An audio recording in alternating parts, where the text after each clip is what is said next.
രാമായണ മാസത്തിൽ സ്ഥിരമായി രാമായണം പാരായണം നടത്തുന്നവർക്ക് ഏതെങ്കിലും ദിവസം പാരായണം ചെയ്യുവാൻ കഴിഞ്ഞില്ല എങ്കിൽ അവർ ഏകശ്ലോക രാമായണം പാരായണം ചെയ്താൽ മതി എന്നാണ് ആചാര്യന്മാർ പറഞ്ഞിരിക്കുന്നത്.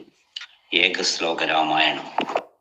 പൂർവം രാമതപോവനാധിഗമനം ത്വാമൃഗം കാഞ്ചനം വൈദേഹീഹരണം ജടായുമരണം സുഗ്രീവസംഭാഷണം ബാലീനിഗ്രഹണം സമുദ്രതരണം ലങ്കാപുരീദാഹനം